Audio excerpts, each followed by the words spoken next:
પાંડવ વંશના અર્જુનનો પૌત્ર અને અભિમન્યુનું પુત્ર ઉત્તરાયણની માતા હતી. પત્નીનું નામ માદ્રવતી અને પુત્રનું નામ જન્મેજય હતું. ઇન્દ્રપ્રસ્થના રાજા પરીક્ષિત પ્રજાપાલક ધર્મનિષ્ઠ રાજવી તરીકે પ્રખ્યાત હતા. કળિયુગ પરીક્ષિતના સમયથી અવતરિત થયો.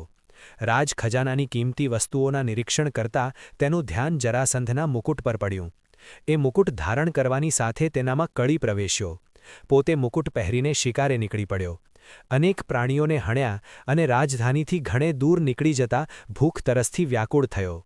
નજીક શમીક ઋષિનો આશ્રમ હતો. ઋષિ ધ્યાનમગ્ન હતા. રાજાએ ઋષિને ભૃંગી માની લીધા અને આંગણે આવનારને સત્કાર નહીં કરનારા એ ઋષિના ગળામાં મરેલો સાપ પહેરાવ્યો.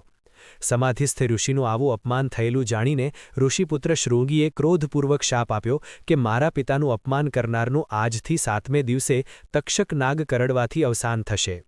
પરીક્ષિતે મહેલમાં આવી મુગટ ઉતારતા પોતાની ભૂલ સમજાઈ. પોતે ઋષિનું અપમાન કર્યું છે જાણી ઘોર પશ્ચાતાપ કર્યો. અન્નજળનો ત્યાગ કરી ગંગા કિનારે એક આસને બેસી શુકદેવજી પાસેથી 7 દિવસ સુધી ભાગવતની કથા સાંભળી પોતાને જીવન અને મૃત્યુને મંગલમય બનાવ્યું. તક્ષક નાગ કરડે તે પૂર્વે રાજાની સહદેહે મુક્તિ થઈ ગઈ હતી. શ્રીમદ ભાગવતની સમગ્ર કથા આ મુખ્ય તંતુની આસપાસ વણાયેલી છે. મિત્રો, અમારો વિડીયો પસંદ આવ્યો હોય તો અમારી ચેનલને લાઇક, શેર અને સબસ્ક્રાઇબ કરવાનું ના ભૂલતા. જય દ્વારકાધીશ.